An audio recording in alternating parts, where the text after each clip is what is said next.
श्री कृष्ण कहते हैं, ऐसे लोगों पर भूल कर भी भरोसा न करें जो आपकी पीठ पीछे तीखे बनते हैं लेकिन सामने आते ही मीठे हो जाते हैं। ऐसे लोग कभी आपके अपने नहीं हो सकते क्योंकि उनका मकसद केवल अपना स्वार्थ पूरा करना होता है। जो हर वक्त दूसरों की कमियों पर हंसते हैं लेकिन खुद आईना देखने से डरते हैं। ये वही लोग हैं जो दूसरों को नीचा दिखाकर अपनी ऊंचाई साबित करना चाहते हैं। जो वादे तो बड़े बड़े करते हैं लेकिन वक्त आने पर गायब हो जाते हैं। ऐसे लोग भरोसे की काबिलियत ही नहीं रखते क्योंकि उनके शब्दों में सच्चाई नहीं होती। जो आपके सपनों को सिर्फ मजाक समझते हैं। याद रखें, ऐसे लोग आपकी सोच को छोटा करने की कोशिश करेंगे लेकिन आपको अपने सपनों का कद बड़ा करना है। जो हर वक्त आपको गलत ठहराने में लगे रहते हैं। ऐसे लोग आपकी सफलता की राह में रुकावट बन सकते हैं। उनके बारे में सोचकर अपना वक्त बर्बाद मत करें। आपके आसपास कुछ लोग ऐसे हैं जो आपके मुस्कुराने पर खुश नहीं होते। क्या आप जानते हैं वे कौन हैं? एक दिन किसान सांप को खाना खिलाने के लिए जैसे ही उसके पास गया, सांप ने उसे डस लिया। किसान चौंक गया। उसने पूछा, तुमने मुझे क्यों डसा? मैंने तुम्हारी जान बचाई थी, तुम्हारी देखभाल की थी। क्या यही तुम्हारा धन्यवाद है? सांप मुस्कुराया और बोला, मैंने तुम्हारी मदद इसलिए नहीं मांगी थी। तुमने मेरी जान बचाई, यह तुम्हारी अच्छाई थी। लेकिन मेरी फितरत है डसना। मैं अपनी फितरत नहीं बदल सकता। किसान जमीन पर गिर गया। उसकी आंखों में आंसू थे। उसने सांप से कहा, काश मैंने तुम्हारी फितरत को समझा होता। काश मैंने तुम पर भरोसा करने से पहले सोचा होता। यह कहकर किसान ने अपनी आखिरी सांस ली। यह कहानी हमें एक गहरा सबक सिखाती है। हर किसी पर भरोसा करना सही नहीं है। कुछ लोग ऐसे होते हैं जो अपनी फितरत से मजबूर होते हैं। चाहे आप उनके लिए कितना भी अच्छा कर लें, वे आपकी भलाई का बदला नुकसान पहुंचाकर ही देंगे। मित्रों, एक समय की बात है जब एक गांव के पास महर्षि भरद्वाज का आश्रम था। वह आश्रम एक शांत, पवित्र और ज्ञान की ज्योति से आलोकित स्थान था। वहां हर दिन सैकड़ों लोग अपनी परेशानियां लेकर आते थे। महर्षि भरद्वाज केवल एक तपस्वी ही नहीं बल्कि मानव मन के गहरे जानकार भी थे। उन्हें मनुष्य के भूत, भविष्य और वर्तमान का गहन ज्ञान था। जो आपके दोस्त होने का दावा करते हैं, क्या वो वाकई आपके सच्चे साथी हैं? हर मुस्कुराते चेहरे के पीछे एक कहानी होती है, लेकिन हर कहानी सच्चाई नहीं होती। आपके सबसे बड़े दुश्मन अक्सर वही लोग होते हैं जिन्हें आप सबसे ज्यादा अपना मानते हैं। जो हर वक्त दूसरों को नीचा दिखाने की कोशिश करते हैं, वो सिर्फ आपकी रफ्तार से डरते हैं। उनके शब्दों पर ध्यान मत दो, अपनी मंजिल पर फोकस करो। भरोसा किसी पर करो तो सोच समझकर, क्योंकि टूटे हुए भरोसे की आवाज सबसे ज्यादा चुभती है। जो लोग आपकी असफलताओं का मजाक बनाते हैं, वही आपकी सफलता पर सबसे ज्यादा जलेंगे। उन्हें जवाब देने की जरूरत नहीं, आपकी मेहनत ही काफी है। हर मुस्कुराता चेहरा सच्चा नहीं होता और हर मीठे शब्द भरोसेमंद नहीं होते। आंखों से देखो और दिल से समझो, फिर ही भरोसा करो। कभी उन लोगों की बातों में ना आओ जो आपको कहते हैं कि आप नहीं कर सकते। उनका डर उनकी कमजोरी है, आपकी नहीं। अपने सपनों को सच करना है तो उन लोगों से दूरी बनाओ जो आपकी उड़ान से डरते हैं और आपकी हिम्मत को तोड़ना चाहते हैं। दुनिया वही देखती है जो आप दिखाते हैं, लेकिन सच्चे लोग वही होते हैं जो आपकी हकीकत को समझते हैं। खुद पर भरोसा करना सीखो, क्योंकि जब लोग तुम्हारे साथ नहीं होंगे तब तुम्हारा आत्मविश्वास ही तुम्हारा सबसे बड़ा सहारा बनेगा। ऐसे लोग जो खुद को सही साबित करने के लिए दूसरों को गलत ठहराते हैं, कभी आपके साथ खड़े नहीं हो सकते। उन्हें वहीं छोड़ दो जहां वो हैं। जिंदगी में केवल वही लोग कामयाब होते हैं जो अपनी ऊर्जा सही जगह लगाते हैं। गलत लोगों पर वक्त बर्बाद मत करो। क्या आप जानते हैं कि दुनिया में सबसे ज्यादा दर्द किस चीज से होता है? यह दर्द तब होता है दोस्तों, पहले अपने कृष्णा साधना चैनल को सब्सक्राइब कर लो और वीडियो को लाइक करके दोस्तों, रिश्तेदारों को शेयर भी कर दो। तो दोस्तों, यह दर्द तब होता है जब हम किसी पर भरोसा करते हैं और वही इंसान हमारे भरोसे को तोड़ देता है। आज मैं आपको एक ऐसी कहानी सुनाने वाला हूं जो न केवल आपको सोचने पर मजबूर कर देगी, बल्कि आपकी जिंदगी के नजरिए को भी बदल देगी। बहुत समय पहले की बात है। एक छोटे से गांव में एक किसान रहता था। वह बहुत मेहनती था और हर किसी की मदद के लिए तैयार रहता था। उसकी एक आदत थी, वह हर किसी पर जल्दी भरोसा कर लेता था। गांव के लोग अक्सर उसकी इस आदत का फायदा उठाते थे, लेकिन किसान को इस बात का एहसास नहीं था। उसे लगता था कि हर इंसान दिल से अच्छा होता है। एक दिन किसान अपने खेत में काम कर रहा था। तभी उसने देखा कि एक सांप खेत के किनारे पड़ा हुआ है। सांप घायल था और ठंड से कांप रहा था। किसान को उस पर दया आ गई। उसने सोचा, यह तो एक जानवर है, इसे मेरी मदद की जरूरत है, मुझे इसकी जान बचानी चाहिए। किसान ने सांप को उठाया और अपने घर ले आया। उसने उसे अपने कमरे में रखा, उसकी चोट पर दवा लगाई और उसे गर्मी देने के लिए आग के पास रखा। सांप धीरे धीरे ठीक होने लगा। किसान खुश था। उसने सोचा, मैंने एक जिंदगी बचाई है, यह सांप मुझे कभी नुकसान नहीं पहुंचाएगा। कुछ दिनों बाद सांप पूरी तरह ठीक हो गया।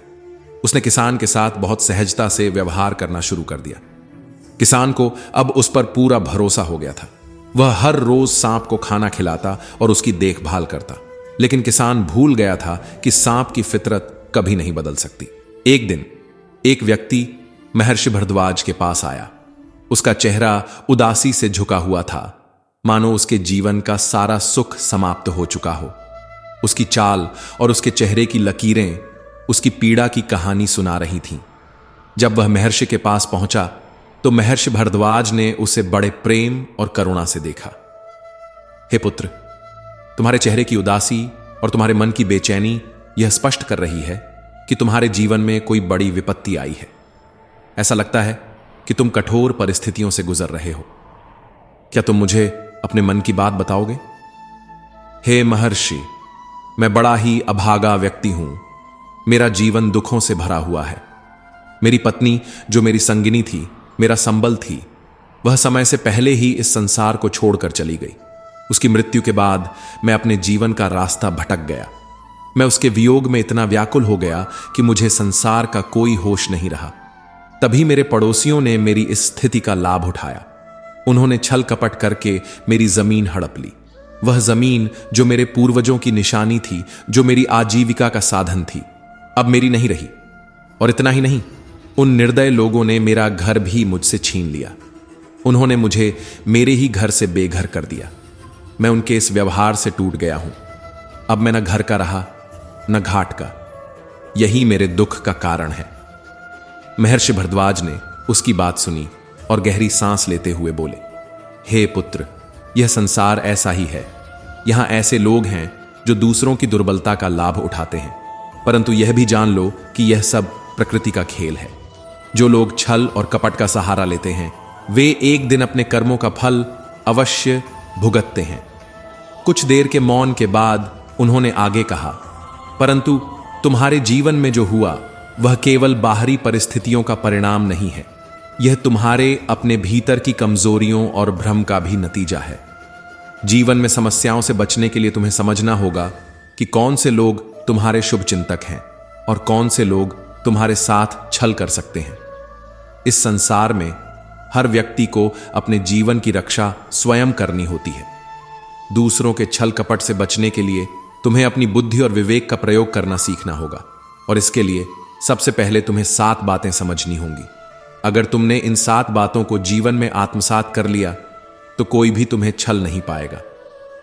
हे महात्मा, कृपया मुझे उन 7 बातों के बारे में बताइए। एक कहानी सुनाता हूं, तुम इस कहानी को ध्यान से सुनना और जो बातें मैं तुम्हें बताऊंगा उन्हें अपने जीवन में धारण करना। तब वह व्यक्ति महर्षि से कहता है, ठीक है महात्मा जी, आप वह कहानी सुनाइए, मैं उसे पूरा सुनूंगा और समझने का प्रयास करूंगा। मित्रों, मैं आप सभी के लिए माता लक्ष्मी और भगवान नारायण श्री कृष्ण से प्रार्थना करता हूं कि जो भी व्यक्ति इस वीडियो को पूरा देखेगा और भगवान श्री कृष्ण के नाम का कमेंट करेगा, उसका घर परिवार हमेशा धन, दौलत और सुख शांति से भरा रहेगा। मित्रों, इसी पवित्र आशय के साथ महर्षि भरद्वाज ने अपनी कहानी सुनानी प्रारंभ की। बहुत समय पहले की बात है, जब एक विशाल और समृद्ध राज्य पर एक न्यायप्रिय और धर्मात्मा राजा का शासन था। वह राजा न केवल अपनी प्रजा के लिए भगवान का वरदान था, बल्कि अपनी उदारता और धार्मिक प्रवृत्ति के लिए भी प्रसिद्ध था। उसके राज्य की सीमा इतनी विशाल थी कि लोग उसकी तुलना इंद्रलोक से करते थे। राजा की दयालुता और न्यायप्रियता का ऐसा प्रभाव था कि राज्य में हर व्यक्ति उसे अपने पिता के समान मानता था। राजा के पास सभी सुख सुविधाएं थीं। उसकी संपत्ति और वैभव का कोई अंत नहीं था। उसके पास 6 सुंदर रानियां थीं, जिनकी सुंदरता और गुणों का दूर दूर तक बखान होता था। वह राजा उन रानियों से अत्यंत प्रेम करता था और उनका आदर करता था। लेकिन इतना सब कुछ होने के बावजूद राजा के जीवन में एक गहरी कमी थी। वह कमी थी संतान की। राजा ने अपने जीवन में संतान पाने के लिए हर संभव प्रयास किया। उसने पहले एक विवाह किया, फिर दूसरा, और धीरे धीरे उसकी 6 रानियां हो गईं। लेकिन फिर भी उसे वह खुशी नहीं मिली जिसका वह हमेशा से इंतजार कर रहा था। वह हर दिन भगवान से प्रार्थना करता, मंदिरों में जाकर यज्ञ कराता और दान पुण्य करता। उसने अपने राज्य के हर पवित्र स्थान पर जाकर पूजा की, लेकिन संतान का सुख उसे प्राप्त नहीं हुआ। समय बीतता जा रहा था और राजा की चिंता बढ़ती जा रही थी। उसकी उदासी अब स्पष्ट रूप से झलकने लगी थी। पहले जहां वह प्रजा के बीच प्रसन्न चित्त रहते थे, अब उनके चेहरे पर हमेशा एक गहरी उदासी छाई रहती थी। राजा के दुख को देखकर उसकी प्रजा भी दुखी हो गई। वे अपने राजा के प्रति अत्यंत प्रेम और निष्ठा रखते थे और उसकी पीड़ा को अपनी पीड़ा मानते थे। राजा की चिंता केवल अपनी संतान प्राप्ति तक सीमित नहीं थी। उसे यह भी डर था कि उसके बाद राज्य का भविष्य क्या होगा। वह हमेशा सोचता था कि अगर उसके पास कोई उत्तराधिकारी नहीं होगा तो यह राज्य किसके हाथों में जाएगा। यह चिंता उसके दिल को और भी अधिक कचोटती थी। राजा ने हर बड़े ज्ञानी और मुनि से सलाह ली। उसने कई धार्मिक क्रियाएं करवाईं, लेकिन उसकी समस्या का समाधान नहीं हुआ। उसकी रानियां भी उसके दुख को साझा करती थीं और अपने स्तर पर हर संभव प्रयास करती थीं। लेकिन जैसे जैसे समय बीतता गया, राजा और उसकी रानियों की आशा धीरे धीरे समाप्त होने लगी। कुछ समय बाद राजा की उदासी इतनी बढ़ गई कि उसने महल में अधिक समय बिताना छोड़ दिया। वह अपने मन को शांत करने के लिए जंगलों में चला जाता, जहां वह अकेले बैठकर अपने विचारों में खो जाता। वह भगवान से सवाल करता, हे प्रभु, ऐसा क्यों? मेरे पास सब कुछ है, लेकिन फिर भी मैं अधूरा हूं। मैंने कभी किसी के साथ अन्याय नहीं किया, फिर भी मेरा जीवन इतना अधूरा क्यों है? उसका यह आक्रोश केवल उसकी प्रार्थनाओं में नहीं, बल्कि उसके व्यवहार में भी दिखने लगा। पहले जहां राजा अपनी प्रजा के बीच हंसते खिलखिलाते रहते थे, अब वे अक्सर गहरे विचारों में खोए रहते थे। उनकी प्रजा भी यह देखकर व्यथित थी। राज्य के वृद्ध और अनुभवी लोग अक्सर यह कहते, हमारा राजा तो भगवान का रूप है, फिर उसे यह कष्ट क्यों? क्या यह हमारे राज्य की कोई परीक्षा है? क्या भगवान चाहते हैं कि हम अपने राजा के साथ उनके इस दुख को साझा करें? राजा का यह दुख धीरे धीरे पूरे राज्य का दुख बन गया। प्रजा ने मंदिरों में विशेष प्रार्थनाएं शुरू की। लोग राजा के लिए दिन रात भगवान से प्रार्थना करते। महिलाएं व्रत रखतीं और बच्चे भगवान से प्रार्थना करते कि उनके राजा को संतान का सुख मिले। एक दिन की बात है, राजा अपने घोड़े पर सवार होकर शिकार के लिए जंगल में निकला। सूरज आसमान के बीचों बीच चमक रहा था और जंगल अपने घने पेड़ों और रहस्यमय सन्नाटे के साथ उसे आमंत्रित कर रहा था। अचानक एक सुंदर हिरण उसकी नजरों के सामने आ गया। हिरण को देखकर राजा की शिकार भावना जाग उठी। वह तुरंत अपने घोड़े को एड़ लगाकर उस हिरण का पीछा करने लगा। हिरण बहुत चतुर और तेज था। वह जंगल की गहराई में छलांग लगाते हुए भागता जा रहा था। राजा उसे पकड़ने के लिए तेजी से घोड़ा दौड़ाता रहा, लेकिन हिरण कभी एक दिशा में तो कभी दूसरी दिशा में छलांग लगाकर राजा को भ्रमित करता रहा। राजा भी हिरण के पीछे पीछे चलता गया, यहां तक कि उसे यह एहसास ही नहीं हुआ कि वह जंगल के उस हिस्से में पहुंच चुका है जहां उसने पहले कभी कदम नहीं रखा था। घंटों तक पीछा करने के बाद भी हिरण नहीं मिला। थकावट और निराशा से भरा राजा अपने घोड़े को रोकता है। उसकी प्यास अब बर्दाश्त के बाहर हो चुकी थी। चारों तरफ उसने देखा, सिर्फ ऊंचे ऊंचे पेड़, घनी झाड़ियां और पक्षियों की आवाजें। उसे समझ नहीं आ रहा था कि पानी कहां मिलेगा। तभी अचानक उसे कहीं से पानी की आवाज सुनाई दी। राजा ने झट से उस आवाज की दिशा में अपने घोड़े को दौड़ा दिया। वह आवाज एक झरने की थी जो वहां के शांत और रहस्यमयी वातावरण में गूंज रही थी। जैसे जैसे वह झरने के पास पहुंचा, उसकी प्यास और बढ़ती जा रही थी। झरने तक पहुंचने के बाद उसने तुरंत अपने घोड़े से उतरकर पानी पीने की तैयारी की, लेकिन जैसे ही उसने झरने के किनारे पानी के लिए झुककर अपने हाथ बढ़ाए, उसे एक स्त्री की आवाज सुनाई दी। आप कौन हैं? क्या आपको यह नहीं दिखाई देता कि मैं यहां नहा रही हूं? आप इस झरने तक कैसे पहुंचे? राजा तुरंत चौंक कर पीछे मुड़ गया। उसने महसूस किया कि अपनी प्यास बुझाने की जल्दी में उसने आसपास का ध्यान ही नहीं दिया। वहां झरने के पानी में एक सुंदर स्त्री नहा रही थी। राजा ने तुरंत अपनी नजरें झुका लीं और क्षमा याचना करते हुए कहा, मुझे क्षमा करें देवी, मैं यहां गलती से आ गया। मुझे बहुत प्यास लगी थी और पानी की तलाश में झरने तक पहुंच गया। मैं आपको देख नहीं पाया। यदि आप अनुमति दें तो क्या मैं थोड़ा पानी पी सकता हूं?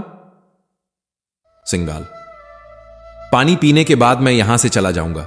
वैसे भी मैं रास्ता भटक गया हूं। तुम कौन हो और इतने घने जंगल में अकेली क्या कर रही हो? मुझे तो बहुत प्यास लगी थी और इस तरफ मुझे कुछ आवाज सुनाई दी तो मैं आ गया। प्यासा इतना था कि कहीं और ध्यान गया ही नहीं। लड़की जो नहाने में व्यस्त थी, उसने राजा की ओर देखते हुए कहा, मैं पास के गांव में रहती हूं। मेरा यहां रोज का आना जाना लगा रहता है। मैं रोज इस झरने में नहाने आती हूं। यह झरना जंगल के बीच में है, इसीलिए यहां कभी कोई नहीं आता। मैं यहां निश्चिंत होकर नहाती हूं। मुझे नहीं पता था कि आप यहां आ जाएंगे।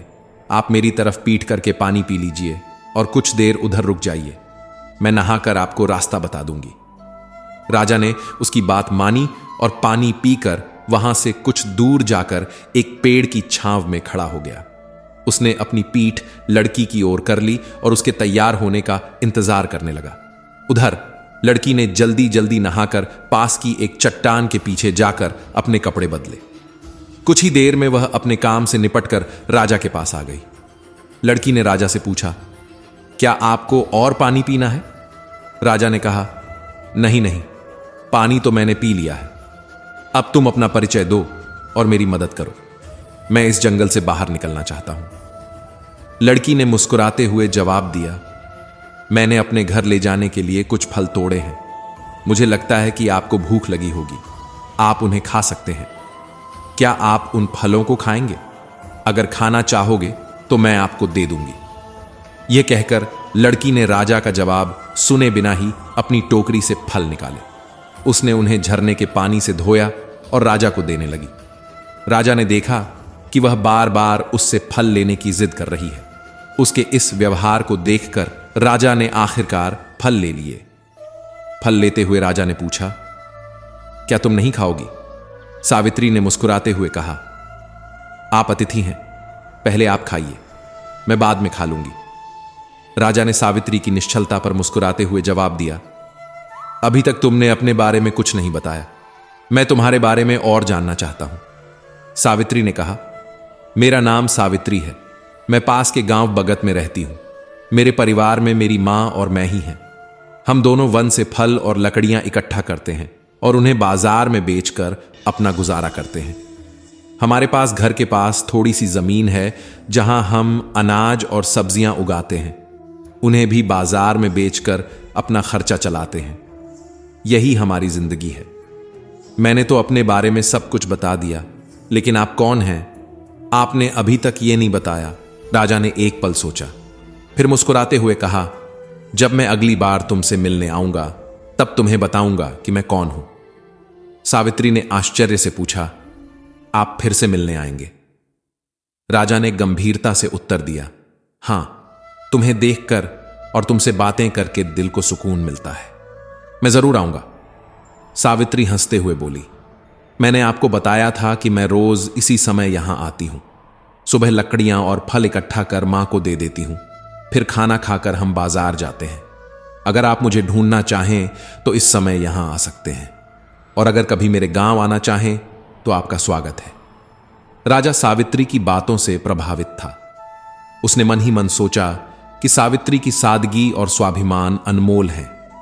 वह सावित्री को अलविदा कहकर अपने राज्य लौट आया। राजमहल पहुंचने के बाद भी राजा सावित्री के विचारों में खोया हुआ था। उसका ध्यान हर समय सावित्री की बातों और उसकी मुस्कान पर अटका रहता। तभी उसके मंत्री ने उसे चिंतित देखकर पूछा, हे राजन, आप क्या सोच रहे हैं? राजा ने अपनी मुलाकात की सारी कहानी मंत्री को सुनाई। मंत्री ने थोड़ी देर सोचा और फिर कहा, हे राजन, सावित्री गुणवान और मेहनती है।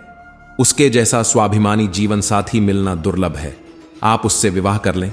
हो सकता है वह हमारी रानी बनकर राज्य को एक उत्तराधिकारी दे। मंत्री का सुझाव सुनकर राजा गंभीर हो गया। उसने उसी समय निर्णय लिया। राजा और मंत्री अगले ही दिन सावित्री से मिलने के लिए झरने के पास पहुंचे। राजा ने सावित्री को आवाज दी, लेकिन वहां कोई जवाब नहीं आया। चारों ओर सन्नाटा था। राजा ने कई बार पुकारा, परंतु सावित्री नहीं आई। कुछ समय तक इंतजार करने के बाद भी जब कोई हलचल नहीं हुई तो राजा चिंतित हो उठा। उसने मंत्री से कहा, आज सावित्री दिखाई नहीं दे रही है। या तो वह आज यहां नहीं आई है या फिर आकर चली गई है। लेकिन उसने कहा था कि वह रोज यहां आती है। अब तक वह क्यों नहीं आई? मंत्री ने सोचा और कहा, महाराज, क्यों ना हम उसके गांव चलें? शायद वह वहां हो। राजा ने सहमति जताई और कहा, हां, लगता है यही सही रहेगा। चलो उसके गांव चलते हैं। राजा और मंत्री दोनों सावित्री के गांव की ओर चल पड़े। रास्ते में गांव वालों से पूछते हुए वे सावित्री के घर पहुंचे। वहां पहुंचकर उन्होंने देखा कि सावित्री अपनी कुटिया के बाहर चुपचाप बैठी थी। उसकी आंखें आंसुओं से भरी हुई थीं। उसका चेहरा उदासी से झुका हुआ था और उसके चारों ओर एक अजीब सा सन्नाटा पसरा हुआ था। राजा ने उसे आवाज लगाई, सावित्री, तुम क्या कर रही हो? देखो, मैं तुमसे मिलने आया हूं। मैंने झरने के पास तुम्हारी बहुत प्रतीक्षा की, लेकिन तुम वहां नहीं आई। अब बताओ, तुम्हें क्या हुआ है? सावित्री ने धीरे से सिर उठाया। उसकी आंखों से आंसू बह रहे थे। वह कुछ बोलने की कोशिश कर रही थी, लेकिन उसकी आवाज जैसे गले में अटक गई हो। राजा ने उसकी स्थिति देखकर पूछा, सावित्री, क्या हुआ? तुम क्यों रो रही हो? तभी पास में बैठे एक वृद्ध ग्रामीण ने राजा की ओर देखकर कहा, बाबूजी, इसके अपने में सिर्फ इसकी मां ही थी और अब वह भी चल बसी है। कल उसे सर्प ने काट लिया और उसकी मृत्यु हो गई। अब यह बेचारी अकेली रह गई है। आप ही बताइए, ऐसे में यह न रोए तो क्या करे? गांव के वृद्ध की बात सुनकर राजा और मंत्री दोनों सावित्री की ओर देख रहे थे। उसकी आंखों से बहते आंसू और उसके चेहरे पर छाई उदासी ने राजा के हृदय को झकझोर दिया। तभी वहां खड़े एक ग्रामीण ने पूछा, लेकिन आप लोग कौन हैं और यहां क्यों आए हैं? इस पर मंत्री ने राजा का परिचय दिया। यह हमारे महाराज हैं। यह स्वयं अपनी प्रजा की भलाई के लिए यहां आए हैं। मंत्री की बात सुनकर पूरा गांव स्तब्ध रह गया। कुछ ही क्षणों में यह खबर गांव के हर घर तक पहुंच गई और लोग दौड़ते हुए सावित्री के घर के पास जमा होने लगे। सभी ने मिलकर राजा का दिल से स्वागत किया। राजा ने सावित्री के गांव के मुखिया को बुलाया और कहा, मैं सावित्री से विवाह करना चाहता हूं। क्या आप लोगों को इस पर कोई आपत्ति है? गांव के मुखिया ने गदगद होकर उत्तर दिया, महाराज, हमें कोई आपत्ति नहीं है। हमारी बेटी राजरानी बनेगी। यह हमारे लिए गर्व की बात है। हमारा गांव अब आपका ससुराल होगा। इससे अधिक सौभाग्य की बात हमारे लिए और क्या हो सकती है? गांव वालों ने तुरंत तैयारियां शुरू कर दी। सावित्री के घर को फूलों से सजाया गया और गांव के मंदिर में विवाह का आयोजन किया गया। गांव की महिलाओं ने सावित्री को विवाह के लिए तैयार किया। जब वह विवाह मंडप में आई तो उसकी सादगी और सुंदरता देखकर राजा मंत्रमुग्ध हो गया। विवाह बड़े धूमधाम से संपन्न हुआ। सावित्री अब रानी बन चुकी थी। राजा ने उसे नया नाम दिया, रानी राजलक्ष्मी। यह नाम सुनकर गांव वाले बहुत खुश हुए। उन्होंने राजा और रानी को आशीर्वाद दिया और बड़े ही हर्षोल्लास के साथ अपनी बेटी को विदा किया। राजा और मंत्री रानी राजलक्ष्मी को लेकर राजधानी लौटने के लिए तैयार हुए। विदाई के समय पूरा गांव उमड़ पड़ा। हर किसी की आंखों में खुशी और गर्व के आंसू थे। लोग अपनी बेटी को रानी के रूप में जाते देख प्रसन्न थे। गांव के बच्चे, महिलाएं और पुरुष सभी झूमते गाते विदाई समारोह में शामिल हुए। राजा अपनी राजधानी लौट आया। महल में प्रवेश करते ही रानी राजलक्ष्मी को देखकर बाकी 6 रानियों के दिल में ईर्ष्या का ज्वालामुखी फूट पड़ा। उन्होंने राजलक्ष्मी का स्वागत तो किया, परंतु उनके दिल में जलन साफ झलक रही थी। राजलक्ष्मी अपने भोले और मासूम स्वभाव के कारण उनकी ईर्ष्या को पहचान नहीं पाई। वह सभी को दिल से अपना मानती रही। समय बीतता गया और राजा का अधिकांश समय रानी राजलक्ष्मी के साथ ही बीतने लगा। उनकी सरलता और सच्चाई ने राजा को उनके और करीब ला दिया। लेकिन एक समस्या धीरे धीरे उभरने लगी। विवाह को कई वर्ष बीत चुके थे, परंतु राजा और राजलक्ष्मी को कोई संतान नहीं हुई। यह चिंता राजा और रानी के दिल में घर करने लगी। इसी दौरान एक दिन राजा के मंत्री को खबर मिली कि एक प्रसिद्ध सन्यासी उनके राज्य से गुजर रहे हैं। वह सन्यासी अपनी चमत्कारी शक्तियों और आशीर्वाद देने की क्षमता के लिए जाने जाते थे। मंत्री ने यह खबर तुरंत राजा को दी। मंत्री ने कहा, महाराज, एक महान सन्यासी हमारे राज्य में आए हैं। वह अपनी तपस्या और दिव्य शक्तियों के लिए प्रसिद्ध हैं। क्यों ना हम उन्हें राज दरबार में आमंत्रित करें और अपनी समस्या का समाधान पूछें। राजा ने सहमति जताई। उसने कहा, यह सही रहेगा। हो सकता है उनके आशीर्वाद से हमारी समस्या का समाधान हो जाए। उनके आगमन से न केवल हमें बल्कि पूरे राज्य को लाभ होगा। राजा ने तुरंत सन्यासी को राजमहल में आमंत्रित करने के लिए अपने सैनिकों को भेजा। राजा ने महात्मा को बड़े सम्मान के साथ महल में बुलाया। महात्मा के महल में प्रवेश करते ही राजा ने उनका स्वागत किया और उन्हें राज सिंहासन के पास बैठने का आग्रह किया। राजा ने आदर पूर्वक उनके चरणों में प्रणाम करते हुए अपनी समस्या का समाधान करने की विनती की। राजा ने कहा, हे महात्मा, मेरे जीवन में सब कुछ है, परंतु संतान सुख की कमी है। मैंने बहुत प्रयास किए, परंतु इस समस्या का कोई हल नहीं मिला। कृपया मुझे मार्गदर्शन दें। महात्मा ने ध्यानमग्न होकर राजा की बात सुनी। उनकी आंखों में दया का भाव झलक रहा था। उन्होंने राजा से कहा, महाराज, इस समस्या का समाधान निश्चित है, लेकिन मुझे कुछ दिन इस महल में रहकर अपने साधना से यह जानने की आवश्यकता है कि समस्या का मूल कारण क्या है। इसके लिए मुझे आपकी अनुमति चाहिए। राजा ने तुरंत अपनी सहमति देते हुए कहा, महात्मा जी, यह महल आपका है। आप यहां जितने दिन चाहें रुक सकते हैं। मैं आपकी हर आवश्यकता का ध्यान रखूंगा। इसके बाद राजा ने अपने सेवकों को महात्मा के रहने का उचित प्रबंध करने का आदेश दिया और अपनी सभी रानियों को बुलाकर कहा, महात्मा जी का सत्कार करना हमारा धर्म है। आप सब उनकी सेवा में किसी भी प्रकार की कमी न होने दें। लेकिन बाकी 6 रानियों का रवैया इसके विपरीत था। जब उन्होंने महात्मा के फटे पुराने वस्त्र देखे तो उनके मन में घृणा का भाव आ गया। वे महात्मा की सेवा को अपने सम्मान के विरुद्ध मानने लगी। महल की भव्यता और अपनी शानो शौकत में डूबी रानियां किसी भी तरह महात्मा के निकट जाने से बचने के लिए बहाने बनाने लगीं। जब भी राजा उनसे महात्मा की सेवा करने को कहते, वे कोई न कोई कारण बताकर मना कर देती। लेकिन राजलक्ष्मी, जो सबसे छोटी रानी थी, महात्मा की सेवा में पूर्ण मनोयोग से लगी हुई थी। उसका स्वभाव सरल और निस्वार्थ था। वह जंगल में पली बढ़ी थी और मानवीय गुणों का सम्मान करना जानती थी। वह यह नहीं देखती थी कि महात्मा कैसे वस्त्र पहनते हैं या वे कौन सी चीजें खाते हैं। उसके लिए उनका आध्यात्मिक ज्ञान और उपस्थिति ही सबसे बड़ी बात थी। हर सुबह राजलक्ष्मी महात्मा के लिए ताजे फूल लाती, उनके लिए भोजन बनवाती और उनकी हर जरूरत का ध्यान रखती। वह उनके पास बैठकर उनकी शिक्षाओं को सुनती और विनम्रता से उनकी सेवा करती। महात्मा ने राजलक्ष्मी के इस समर्पण को देखा और मन ही मन प्रसन्न हुए।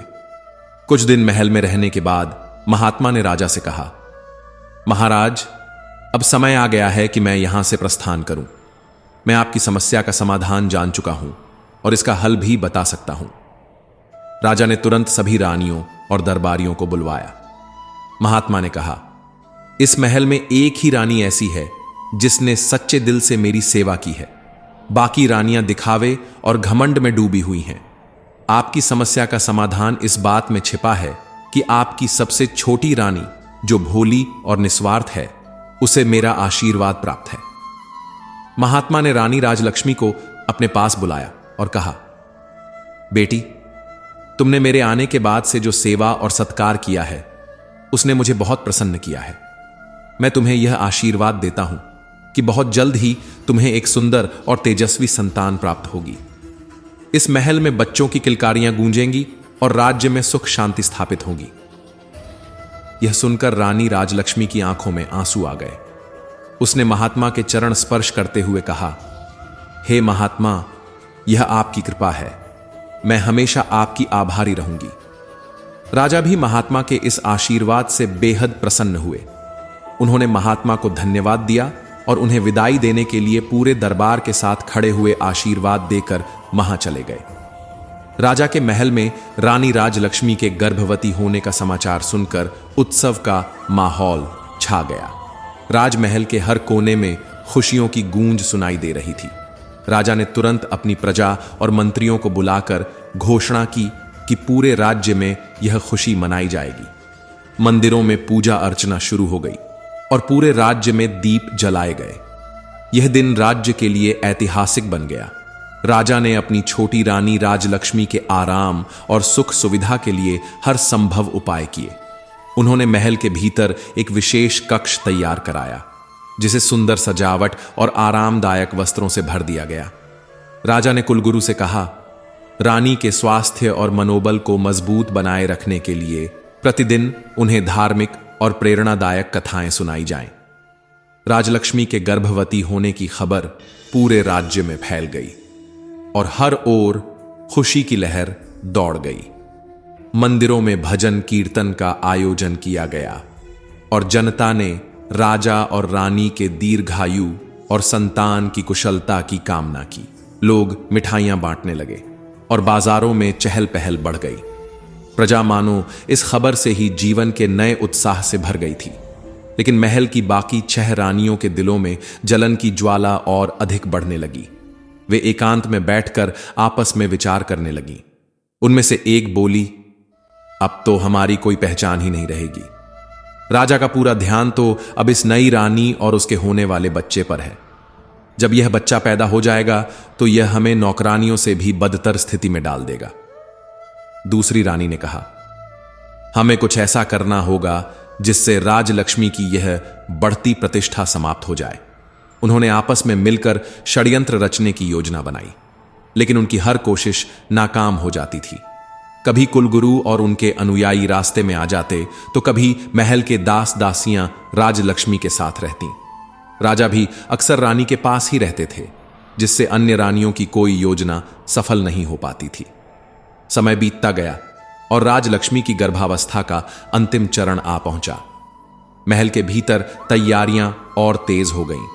राजमहल के चिकित्सक और आयुर्वेदाचार्य रानी के स्वास्थ्य पर विशेष ध्यान देने लगे।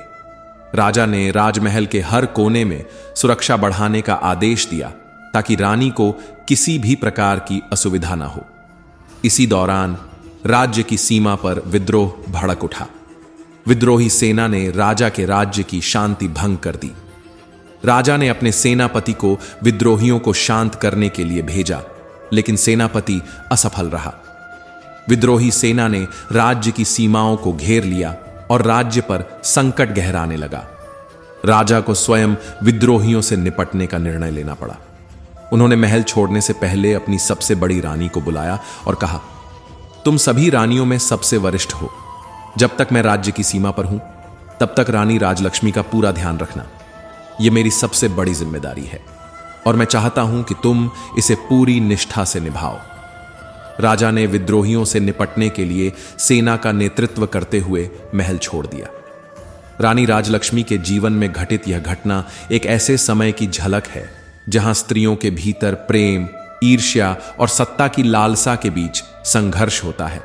राजा का विद्रोह को दबाने के लिए प्रस्थान करना केवल युद्ध का आह्वान नहीं था, यह महल के भीतर एक मानसिक युद्ध का आरंभ भी था। राजलक्ष्मी के गर्भ में पल रहे शिशु के साथ जुड़े थे सत्ता और भविष्य के अनेक सवाल। हर रानी के मन में अपने अपने स्वार्थ और इच्छाएं पल रही थीं। राजलक्ष्मी को सही मार्गदर्शन देने के बहाने सभी रानियां अपने अपने मन की बातें कर रही थीं। कुलगुरु का स्थान समाज में अडिग था, परंतु उनके मार्गदर्शन और रानियों की सलाह में विरोधाभास स्पष्ट था। रानी राजलक्ष्मी की उलझन इसी विरोधाभास से उपजी थी। क्या पुरुष, जो केवल शास्त्रों और परंपराओं के झाता हैं, स्त्रियों की शारीरिक और मानसिक अनुभूतियों को समझ सकते हैं? यही सोचकर रानी ने स्त्रियों की बातों को अधिक महत्व दिया। महल की सबसे बड़ी रानी के मन में गहरे तक ईर्ष्या और असुरक्षा का भाव था। उसे लगता था कि राजलक्ष्मी का महत्व शिशु के जन्म के बाद और बढ़ जाएगा। यही सोच उसे षड्यंत्र की ओर प्रेरित कर रही थी। उसकी मीठी बातों के पीछे छिपी थी घातक योजना। यह घटना केवल एक षड्यंत्र की कहानी नहीं है, यह मानवीय कमजोरियों और सत्ता के मोह की गहराइयों को भी उजागर करती है। दासियों और दाई तक को इस षड्यंत्र में शामिल करना बड़ी रानी की कुशल रणनीति को दर्शाता है। रानी राजलक्ष्मी, जो अन्य स्त्रियों की सलाह मानने को विवश थी। प्रधान जी, यह घटना साधारण नहीं लगती। चंपा का पौधा और बांस के पौधों का ऐसा व्यवहार हमारे लिए एक रहस्य है। आप विस्तार से बताएं कि यह सब कब शुरू हुआ और इसके पीछे कौन सा चमत्कार या घटना हो सकती है। यह संभव है कि यह घटना प्रकृति की कोई अद्वितीय देन हो या फिर किसी अनदेखी शक्ति का संकेत। प्रधान ने राजा के प्रश्न का उत्तर देते हुए कहा, महाराज, यह घटना लगभग 3 महीने पहले शुरू हुई। हमारे गांव के कुछ चरवाहे जंगल की तरफ मवेशियों को चराने गए थे। उन्होंने लौटकर बताया कि वहां एक छोटा सा चंपा का पौधा था, जिसके चारों ओर बांस के पौधे धीरे धीरे उग रहे थे। यह हमें सामान्य बात लगी, क्योंकि जंगल में ऐसे पौधे अक्सर अपने आप उग आते हैं। लेकिन कुछ ही दिनों में बांस के पौधे अचानक से इतने ऊंचे हो गए कि उन्होंने चंपा के पौधे को पूरी तरह से ढक लिया। चंपा का पौधा अब भी उसी स्थान पर था, लेकिन वह बांस के घने वृक्षों के घेरे के अंदर छिपा हुआ था। सबसे हैरानी की बात यह थी कि यह घेरा इतना व्यवस्थित और सटीक था, जैसे किसी ने जानबूझकर इसे बनाया हो। राजा और दरबारी इस बात को सुनकर और भी अधिक उत्सुक हो गए। राजा ने पूछा, क्या यह संभव है कि इन पौधों का उगना किसी प्राकृतिक प्रक्रिया का हिस्सा हो, या फिर इसके पीछे कोई अदृश्य शक्ति काम कर रही है? प्रधान ने सिर झुकाकर कहा, महाराज, हमने भी यही सोचा था, लेकिन इसके बाद जो हुआ उसने हमारे विश्वास को हिला दिया। कुछ ही दिनों बाद चंपा के पौधे पर सुंदर सुंदर फूल आने लगे। उन फूलों की सुगंध इतनी मोहक थी कि उसका असर पूरे गांव में महसूस किया जाने लगा। लेकिन जब कोई व्यक्ति उन फूलों को छूने के लिए पास जाता तो चंपा का पौधा अचानक इतना ऊंचा हो जाता कि फूल तक पहुंचना असंभव हो जाता। यही नहीं महाराज, एक रात को गांव के कुछ लोगों ने बताया कि उन्होंने उन पौधों के पास से मानव की आवाजें सुनी। पहले हमने इसे उनका वहम समझा, लेकिन बाद में जब और भी लोगों ने यही बात कही तो हमने खुद जाकर जांच करने का फैसला किया। महाराज, वह दृश्य अविश्वसनीय था। चंपा और बांस के पौधे जैसे आपस में बातचीत कर रहे थे। उनकी आवाजें एकदम स्पष्ट थीं। ऐसा प्रतीत हो रहा था कि वे किसी गुप्त योजना पर चर्चा कर रहे हों। भाषा हमारी भाषा जैसी नहीं थी, लेकिन ऐसा महसूस होता था कि उनकी बातों में गहराई और महत्व है। राजा ने चकित होकर पूछा, क्या किसी ने यह जानने की कोशिश की कि वे पौधे आखिर क्या कह रहे हैं? ग्राम प्रधान ने राजा को विस्तार से बताया, महाराज, यह घटना हमारे गांव में किसी चमत्कार से कम नहीं है। जब कोई व्यक्ति चंपा के पौधे के पास जाता है और उसके फूलों को लेने का प्रयास करता है तो अचानक से चंपा के पौधे से आवाज आती है, बांस भैया, ये इस गांव के ग्रामीण फूल लेने आए हैं, इन्हें फूल देना है या नहीं? इसके तुरंत बाद बांस के पौधों से जवाब आता है, ना बहन, लग जा आकाश। और इसके साथ ही चंपा की डालियां इतनी ऊंचाई पर पहुंच जाती हैं कि कोई भी व्यक्ति उन्हें छू नहीं सकता। यहां तक कि लंबे डंडे का इस्तेमाल करने के बावजूद भी फूलों तक पहुंचना संभव नहीं हो पाता। ग्राम प्रधान की बातें सुनकर राजा और दरबार में मौजूद सभी लोग अचरज में पड़ गए।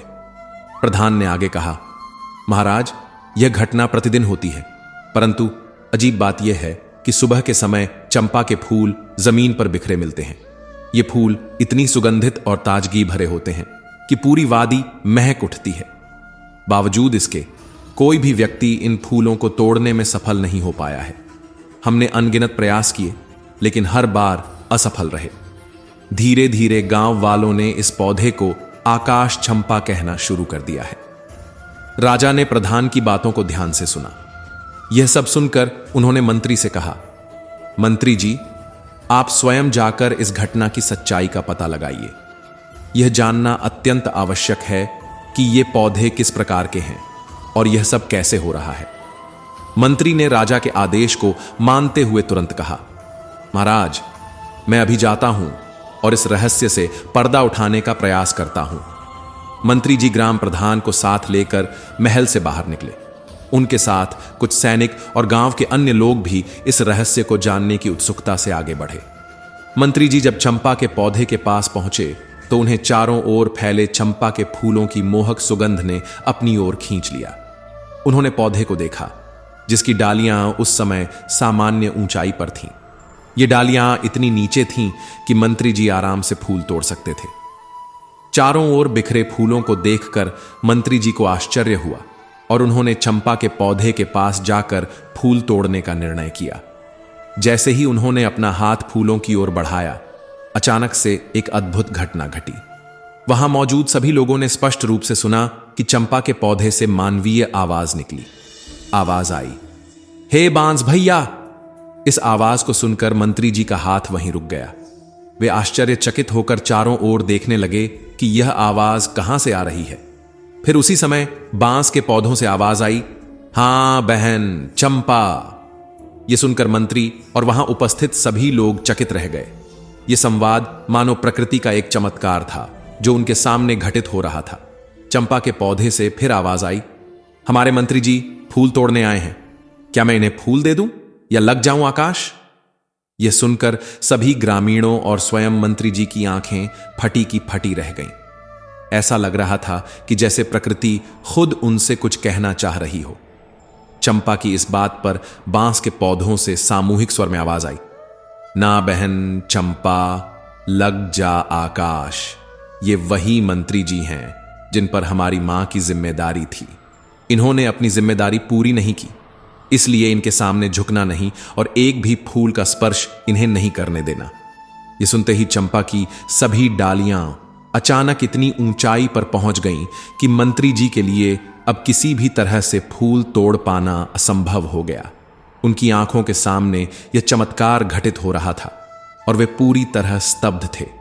उन्होंने कई बार प्रयास किया कि किसी तरह से एक फूल तोड़ सकें, लेकिन उनकी हर कोशिश व्यर्थ साबित हुई।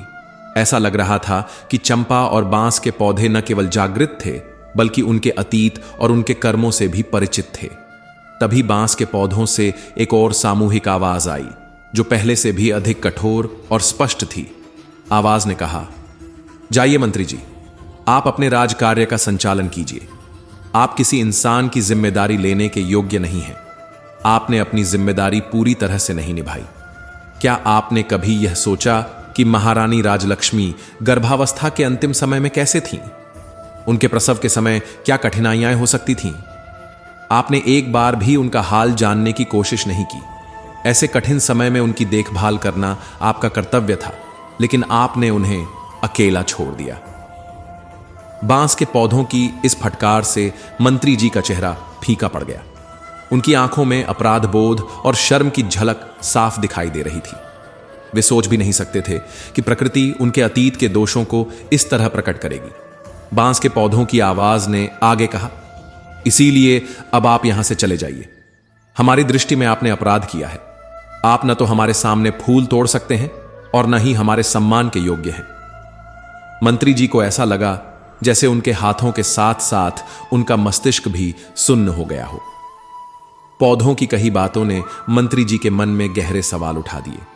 उन्होंने सोचा, क्या यह सब प्रकृति की कोई योजना है, या क्या इन पौधों के पास कोई अलौकिक शक्ति है जो मनुष्यों के कर्मों को देख और समझ सकती है?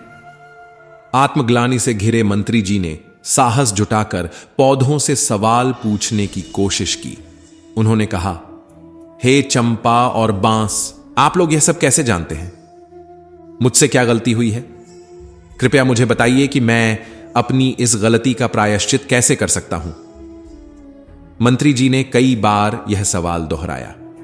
उन्होंने बार बार पौधों से विनती की कि वे उन्हें सही मार्ग दिखाएं, लेकिन आश्चर्य की बात यह थी कि अब वहां से कोई आवाज नहीं आ रही थी। बांस और चंपा, जो अभी कुछ ही देर पहले इतने स्पष्ट रूप से बात कर रहे थे, अब पूरी तरह मौन हो गए थे। चंपा की डालियां अभी भी ऊंचाई पर थीं, लेकिन कोई भी आवाज सुनाई नहीं दी। ऐसा लगा जैसे प्रकृति ने अपनी रहस्यमयी चुप्पी ओढ़ ली हो। मंत्री जी बार बार प्रयास करते रहे। उन्होंने पौधों से कई सवाल पूछे, लेकिन जवाब में केवल सन्नाटा था। हर गुजारिश, हर सवाल का कोई उत्तर नहीं मिला। यह मौन और भी भारी लगने लगा। मंत्री जी के मन में अब केवल निराशा और पछतावा था। उन्होंने अंततः गांव वालों की ओर रुख किया और कहा, यह सब मेरे लिए बहुत कठिन है। मैंने अपने कर्तव्य में जो गलती की है वह मुझे आज समझ आ रही है। मैं इस बात को महाराज तक अवश्य पहुंचाऊंगा। मुझे पूरा विश्वास है कि महाराज इस रहस्य को समझने के लिए स्वयं यहां आएंगे। गांव वालों ने मंत्री जी की बात ध्यान से सुनी और सिर हिलाकर सहमति जताई। मंत्री जी, जो अब भी सवालों और आत्मग्लानि में डूबे हुए थे, भारी मन से उस स्थान से वापस लौटने लगे।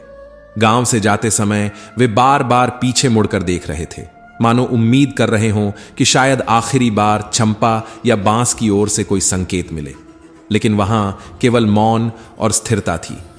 राजमहल पहुंचने के बाद मंत्री जी सीधे राजा के पास गए। उनकी आंखों में ग्लानि और चेहरे पर चिंता की लकीरें साफ दिख रही थीं। उन्होंने राजा को पूरे घटनाक्रम का वर्णन विस्तार से किया। उन्होंने कहा, महाराज, वहां जो कुछ हुआ वह न केवल आश्चर्यजनक था, बल्कि मेरे जीवन के लिए एक बड़ा सबक भी था। उन पौधों ने मुझसे मेरी जिम्मेदारियों के बारे में जो कुछ कहा वह सच है। मैंने सचमुच रानी राजलक्ष्मी की देखभाल सही ढंग से नहीं की। मैं अपनी जिम्मेदारियों को ठीक से निभाने में असफल रहा। गर्भावस्था के दौरान उन्हें मेरी आवश्यकता थी, लेकिन मैंने उन्हें अकेला छोड़ दिया। परंतु उन पौधों को इसके बारे में सब कुछ पता है। मैंने अपनी तरफ से उन पौधों से सब कुछ जानने की पूरी कोशिश की, लेकिन उन्होंने मुझे कुछ नहीं बताया। महाराज, मेरा आपसे अनुरोध है कि आप एक बार अवश्य वहां चलें और स्वयं देखें। हो सकता है वह चंपा का पौधा आपको सारी बातें बता दे। मंत्री की पूरी बात ध्यानपूर्वक सुनकर राजा ने कहा, ठीक है, हम स्वयं चलेंगे और अपने साथ अपनी रानियों को भी लेकर चलेंगे। हम सारे लोग वहां चलकर देखेंगे। परंतु राजा राजलक्ष्मी को नहीं ले जाना चाहता था। अब मंत्री जी को कुछ समझ नहीं आ रहा था कि अब वह क्या करें। उन्होंने फिर से कोशिश करते हुए महाराज से कहा, महाराज, यदि आप राजलक्ष्मी की सूरत नहीं देखना चाहते तो ना देखें, लेकिन उन्हें अपने साथ अवश्य लेकर चलें, क्योंकि महाराज, मुझे लगता है कि राजमहल में कुछ षड्यंत्र अवश्य हुआ है और उसका पता हमें नहीं चल पाया है। महाराज, मुझे दुख है कि अनजाने में मैं भी इस षड्यंत्र में शामिल हो गया हूं। इसलिए तो चंपा और बांस ने मुझे जिम्मेदारी नहीं निभाने वाला इंसान कहा, और साथ ही वह मुझसे बहुत ही नाराज लग रहे थे। हे महाराज, आप मेरी इतनी सी बात को मानकर मुझ पर उपकार कीजिए। हो सकता है इससे मुझे अपनी भूल सुधारने का अवसर ही मिल जाए और किसी अनजाने पाप का प्रायश्चित हो जाए। मंत्री की भावनाओं को समझते हुए महाराज ने कहा, ठीक है मंत्री जी, अगर आप राजलक्ष्मी को साथ ले जाना चाहते हैं तो ले जा सकते हैं, लेकिन इतना ध्यान रहे कि वह मेरी नजरों के सामने न आने पाए। अगर वह मेरे सामने आ गई तो मैं बर्दाश्त नहीं करूंगा, क्योंकि उसने मुझे इतना बड़ा धोखा दिया है। इसलिए मैं उसे अपने सामने नहीं देख सकता। इस प्रकार राजा और मंत्री के बीच चंपा के पौधे के पास जाने का दिन और समय तय हो गया। अब राजा और मंत्री के वहां जाने की तैयारी होने लगी। निश्चित दिन और समय पर राजा अपनी रानियों के साथ चंपा के फूलों का रहस्य जानने के लिए निकल पड़े। आगे रथ में स्वयं उनकी पटरानी तथा पीछे 5 रानियों की पालकी थी। उनके कई प्रमुख सभा सदस्य भी उनके साथ जा रहे थे। राजा के आदेश के अनुसार छोटी रानी राजलक्ष्मी को भी सभी के साथ जाना था, परंतु मंत्री जी ने उनके जाने की व्यवस्था अपने परिवार के साथ की थी और पूरे सम्मान सहित एक पालकी में अपने परिजनों के साथ उनकी यात्रा सुनिश्चित की। मंत्री जी को अब भी अपने आप पर ग्लानि हो रही थी कि उन्होंने गर्भ की अवस्था में रानी की पूरी तरह से देखभाल नहीं की थी और उन्होंने रानी के प्रसव की सही व्यवस्था नहीं की थी। उन्हें पूर्ण विश्वास हो गया था कि रानी ने राजा को धोखा नहीं दिया है, उनके साथ छल हुआ है। राजा की सवारी अब गांव की तरफ चल दी और गांव के पास आकर एक वन में रुक गई। गांव के बाहर गांव की सीमा पर पड़ाव डाला गया। गांव के ग्रामीण राज परिवार के स्वागत में जुट गए। अगले दिन सुबह यह काफिला चंपा के पौधे के पास जा पहुंचा और सभी लोग उनके चारों ओर घेरा डालकर बैठ गए। आज भी चंपा के फूल जमीन पर बिखरे हुए थे और उनमें से निकल रही मनमोहक सुगंध पूरे वातावरण को महका रही थी। चंपा की सुगंध से वहां उपस्थित सभी लोग प्रफुल्लित हो रहे थे। अब राजा भी उस चंपा के पौधे का रहस्य जानने के लिए बेताब थे। सभी 6 रानियां राजा के पास खड़ी थीं, परंतु छोटी रानी राजलक्ष्मी उनके पास न होकर मंत्री जी की पत्नी के साथ खड़ी थी। तभी एक रानी ने महाराज से कहा, महाराज, यदि आपकी आज्ञा हो तो मैं कुछ फूल तोड़कर ले लूं। मुझे इसकी खुशबू से बहुत अच्छा लग रहा है।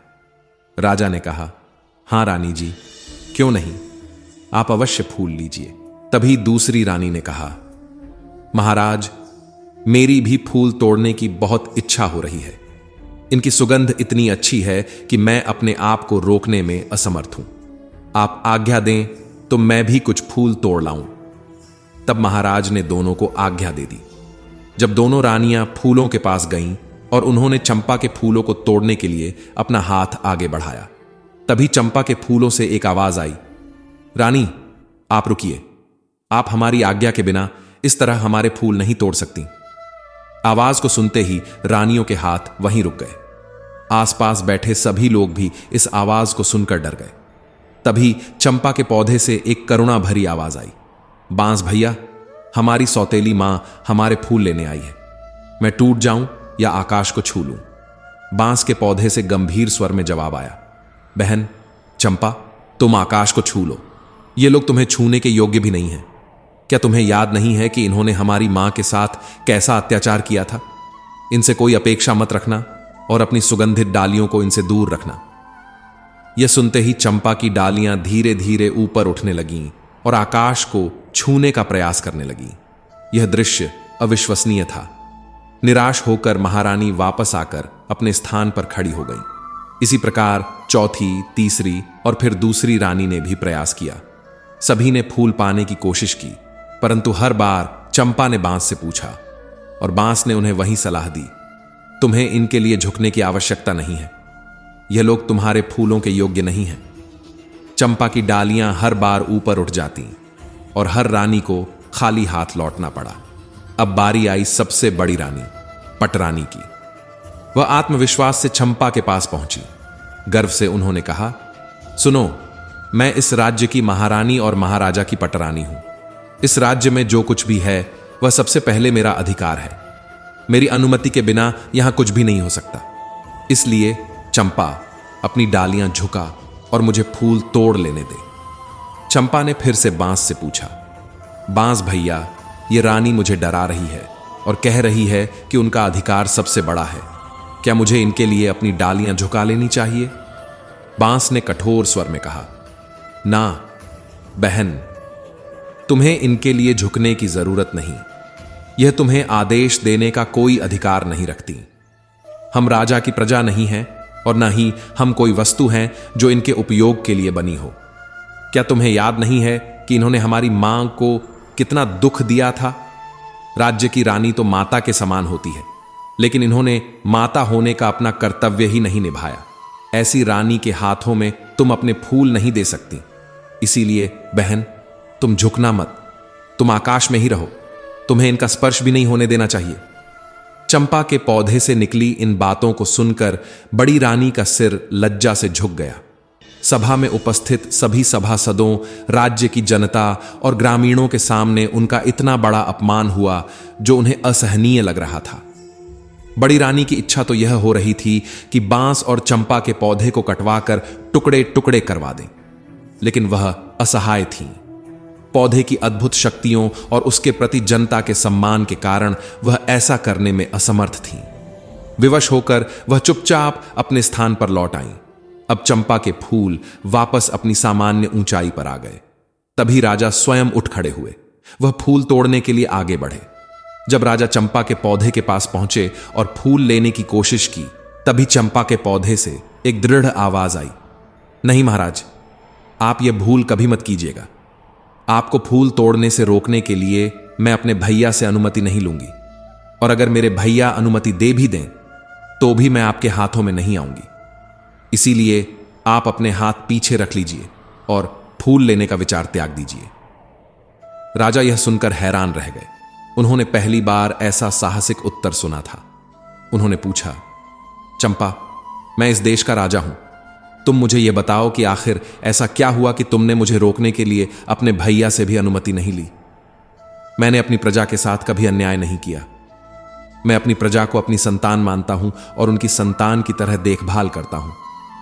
मैंने कभी किसी पशु या पक्षी को भी तकलीफ देने की नहीं सोची। फिर तुम ऐसा क्यों कर रही हो? चंपा ने हंसते हुए जवाब दिया, महाराज, आप अपनी पूरी प्रजा को संतान मानते हैं, लेकिन आप उन बातों पर आसानी से विश्वास कर लेते हैं जो आपके सामने पेश की जाती है। आप सच्चाई जानने की कोशिश नहीं करते। आपकी यही आदत आपकी सबसे बड़ी कमजोरी है। आपने प्रजा को संतान माना, लेकिन आपने अपनी संतान की खोज खबर लेने की कभी कोशिश नहीं की। आपने यह जानने का प्रयास नहीं किया कि आपकी अपनी संतान कहां है, कैसी है। क्या आपने यह सब जानने का प्रयास किया है? चंपा के पौधे की आवाज ने पूरे वातावरण को गंभीर बना दिया। आप अपने राज्य की सुरक्षा करने की बात करते हैं, लेकिन अपनी गर्भवती पत्नी की सुरक्षा तक नहीं कर पाए।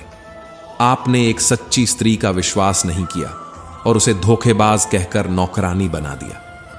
इस प्रकार हमारी मृत्यु के षड्यंत्र में आप भी अनजाने में शामिल हो गए। महाराज, जब आप अपनी पत्नी को ही सुरक्षा नहीं दे पाए तो आप किसी और को क्या सुरक्षा देंगे? राजा का चेहरा शर्म से झुक गया। उन्होंने गहरी सांस लेते हुए कहा, मैंने कौन सी गलती की है, मुझे बताओ। यदि मुझसे भूल हुई है तो मैं उसे सुधारना चाहता हूं। चंपा के पौधे से आवाज आई, यह जानने का अधिकार आपको नहीं है। अब आप वापस जाएं और अपने राज्य का संचालन करें, युद्ध लड़ें। आपकी प्रजा आपकी संतान अवश्य है, लेकिन उस प्रजा की देखभाल करते करते आप अपनी संतानों की रक्षा नहीं कर पाए। आप अपनी पत्नी और होने वाले बच्चों की सुरक्षा नहीं कर सके। यही आपकी सबसे बड़ी भूल है। राजा के पास अब कोई शब्द नहीं बचे थे। वे स्तब्ध होकर अपने स्थान पर खड़े रहे। उन्हें समझ नहीं आ रहा था कि चंपा के पौधे की बातों में छिपा सत्य क्या है। मंत्री जी ने इस सन्नाटे को तोड़ते हुए राजा से कहा, महाराज, यदि आप अनुमति दें तो छोटी रानी राजलक्ष्मी को एक बार फूल तोड़ने के लिए पौधे के पास भेज दें। हो सकता है कि कुछ सच्चाई सामने आ जाए। राजा कुछ कहने ही वाले थे कि तभी सबसे बड़ी रानी बोल उठी, मंत्री जी, जो फूल महाराज के हाथों से भी नहीं टूटे, वे इस धोखेबाज स्त्री के हाथों से कैसे टूटेंगे? आप ऐसा क्यों सोच रहे हैं? मंत्री जी ने प्रश्नवाचक दृष्टि से राजा की ओर देखा। चंपा के पौधे से अब तक हुई बातों ने राजा के मन में गहरा संदेह उत्पन्न कर दिया था। उन्हें लगने लगा था कि कहीं रानी राजलक्ष्मी के साथ सच में कोई षड्यंत्र तो नहीं हुआ था। उन्होंने अपनी शंका दूर करने का निर्णय लिया और राजा ने मंत्री जी को रानी राजलक्ष्मी को चंपा के पौधे के पास ले जाने की अनुमति दे दी। राजा ने कहा, ठीक है मंत्री जी, आप रानी राजलक्ष्मी को चंपा के पौधे के पास ले जाइए। यह सुनते ही बाकी रानियों के चेहरों पर चिंता की लकीरें खिंच गईं। सभी डरने लगीं कि कहीं उनके छल का पर्दाफाश न हो जाए। उन्हें कुछ भी समझ में नहीं आ रहा था कि अब क्या होगा। मंत्री जी ने रानी राजलक्ष्मी से कहा, रानी जी, आप चंपा के फूल तोड़ने के लिए आगे बढ़ें। रानी राजलक्ष्मी ने चंपा की ऊंची डालियों को देखते हुए कहा, मंत्री जी, मेरे हाथ इतनी ऊंचाई तक कैसे पहुंचेंगे? यह असंभव लग रहा है। मंत्री जी ने उन्हें समझाते हुए कहा, रानी जी, आप पहले प्रयास तो कीजिए। आपसे पहले सभी ने कोशिश की, यहां तक कि महाराज भी फूल नहीं तोड़ पाए। यदि आपसे भी नहीं टूटेगा तो कोई बात नहीं, लेकिन आप पहले चलकर देखिए। मंत्री जी की बात सुनकर रानी राजलक्ष्मी ने साहस किया और धीरे धीरे चंपा के पौधे के पास गई। उन्होंने बड़े प्यार से अपने हाथ बढ़ाकर चंपा के तने को सहलाया। जैसे ही उनका कोमल स्पर्श चंपा को हुआ, एक सुखद अनुभूति उनके मन में उमड़ पड़ी। तभी चंपा के पौधे से एक भावुक आवाज आई, बांस भैया सुनो। आवाज थोड़ी रुंधी हुई थी। बांस के पौधे ने तुरंत जवाब दिया, बहन चंपा, तुम रो क्यों रही हो? चंपा ने कहा, भैया हमारी मां फूल लेने आई हैं। उन्होंने मुझे बहुत प्यार से स्पर्श किया है। उनके इस कोमल स्पर्श ने मेरे मन को असीम सुख और आनंद से भर दिया है। मेरा हृदय भावुक हो गया है और मैं द्रवित हो रही हूं। भैया मुझे आदेश दो कि अब मैं क्या करूं।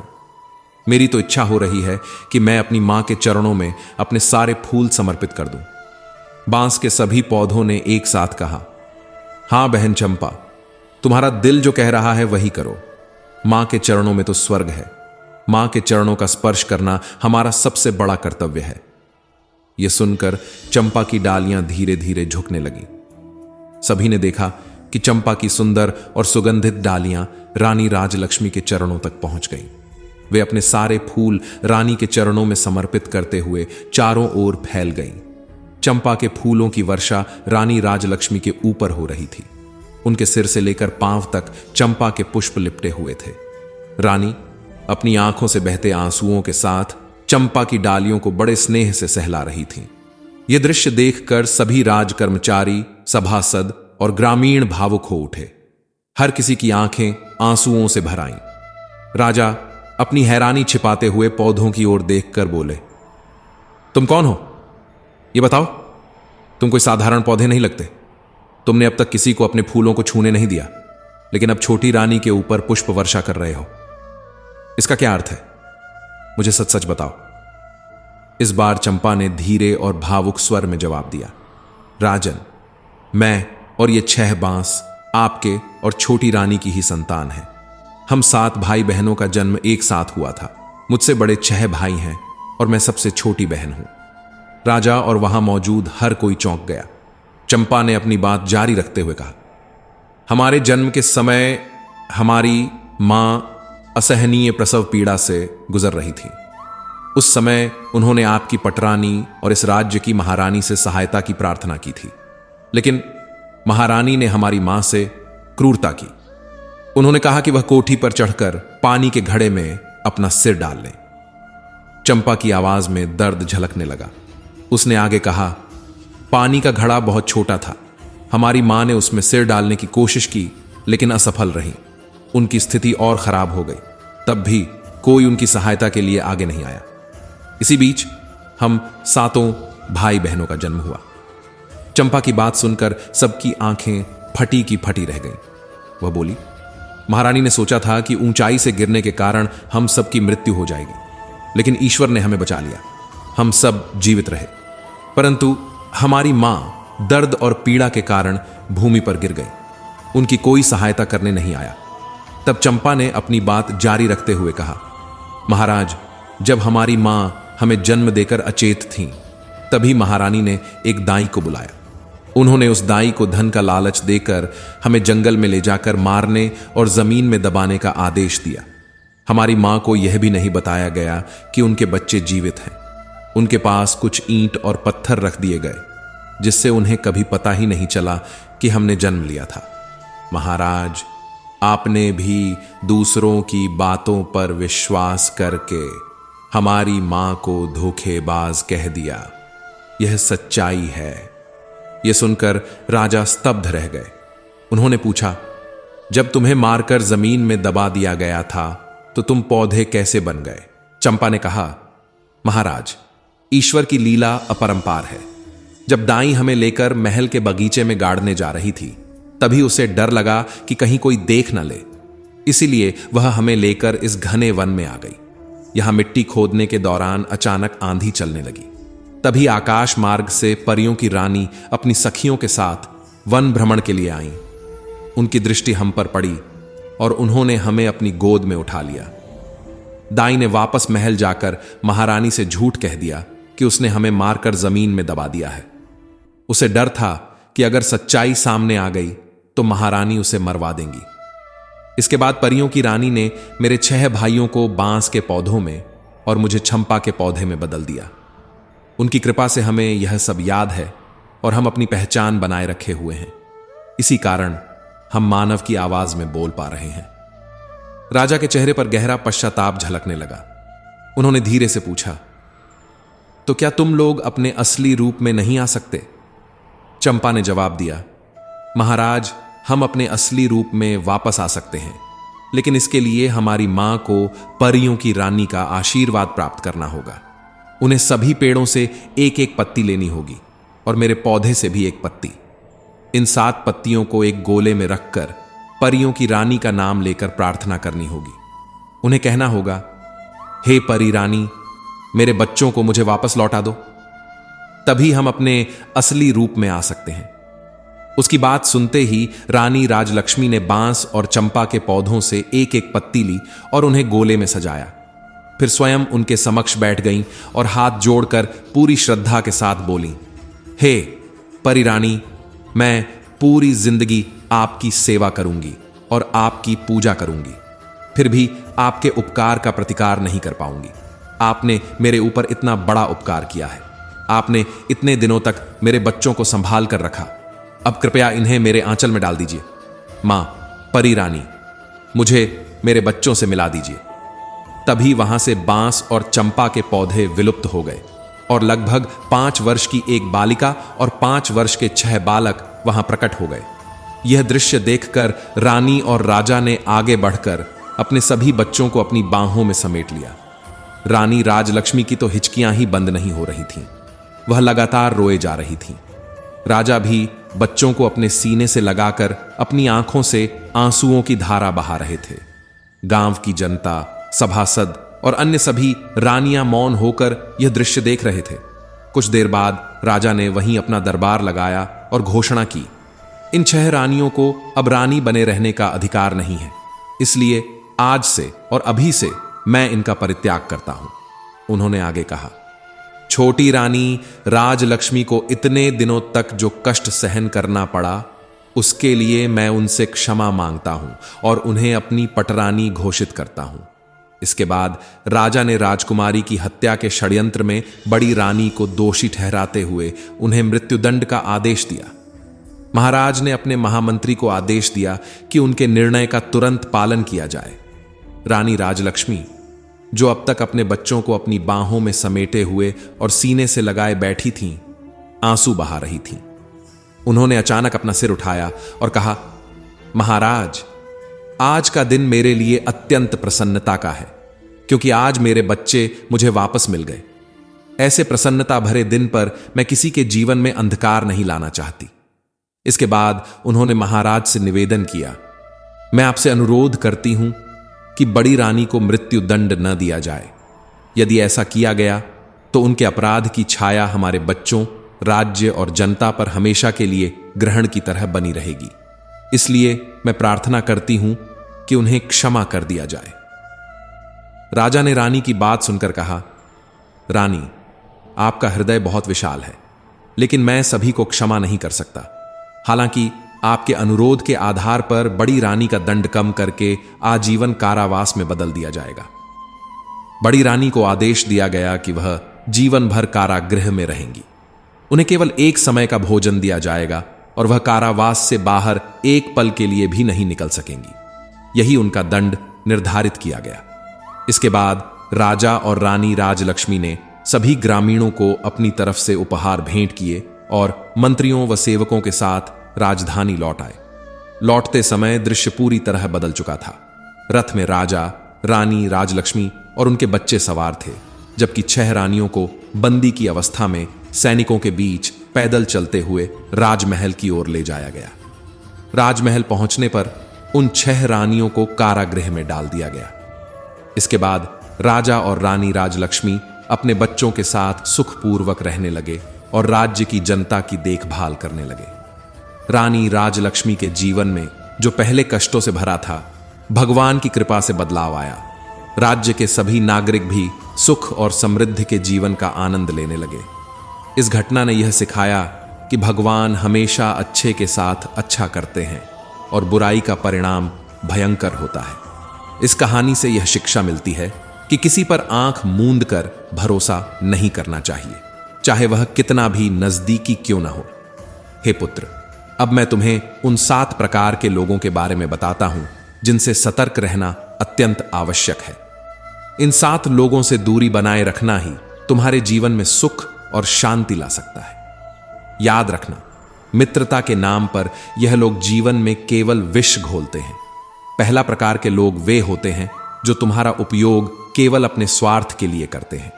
जब तक उनका काम पूरा नहीं होता तब तक वे तुम्हारे साथ रहते हैं, पर जैसे ही उन्हें तुम्हारी आवश्यकता नहीं रहती वे तुम्हें बीच मझधार में छोड़कर चले जाते हैं।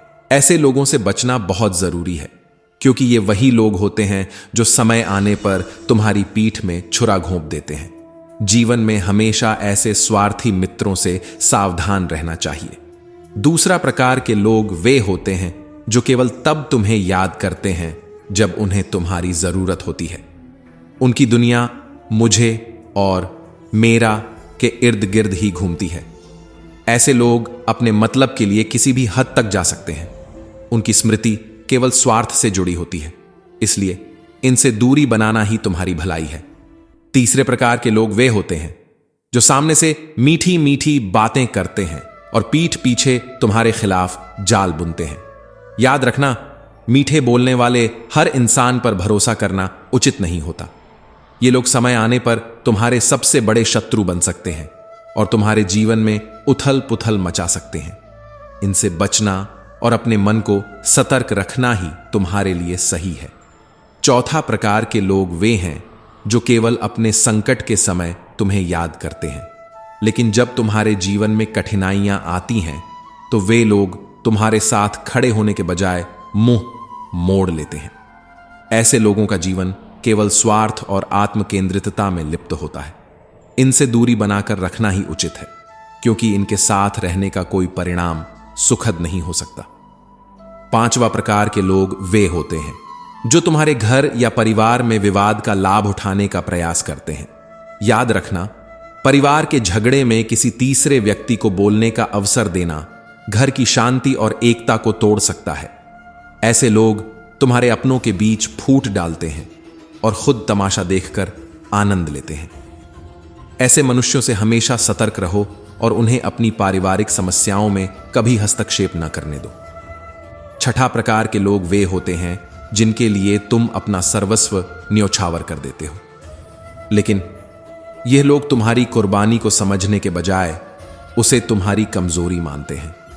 ये लोग तुम्हारे समर्पण का फायदा उठाते हैं और अंत में तुम्हें त्याग देते हैं। याद रखना, किसी भी इंसान के लिए इतना झुकना ठीक नहीं है कि वह तुम्हारे अस्तित्व को ही खत्म कर दे। ऐसे लोगों से दूरी बनाना ही तुम्हारी गरिमा को बनाए रख सकता है। सातवां प्रकार के लोग वे हैं जो लालच से भरे होते हैं। लालच में अंधे होकर यह लोग किसी भी हद तक गिर सकते हैं और तुम्हें भी अपने साथ ले डूबते हैं। लालच न केवल इंसान को बर्बाद करता है, बल्कि उसे अपनी आत्मा से भी दूर कर देता है। ऐसे लालची लोगों से हमेशा बचो, क्योंकि वे केवल अपने लाभ के लिए तुम्हारा जीवन तबाह कर सकते हैं। पुत्र, जीवन में इन 7 प्रकार के लोगों से दूरी बनाकर चलो। यह सत्य है कि हर संबंध में प्यार और विश्वास होना चाहिए, लेकिन हर इंसान इस योग्य नहीं होता। यह सीख तुम्हारे जीवन को सुखद और प्रेरणादायक बना सकती है। याद रखना, ईश्वर अच्छे लोगों के साथ हमेशा अच्छा करते हैं, लेकिन बुराई करने वालों को कभी न कभी उनके कर्मों का फल अवश्य मिलता है। महर्षि भरद्वाज ने उस युवक से कहा, हे पुत्र, जीवन में रिश्तों की सच्चाई को पहचानना अत्यंत जरूरी है। किसी भी व्यक्ति पर अंधविश्वास मत करो, चाहे वह कितना भी निकट क्यों ना हो। सत्य और धर्म का अनुसरण करो और वही तुम्हारा मार्गदर्शन करेगा।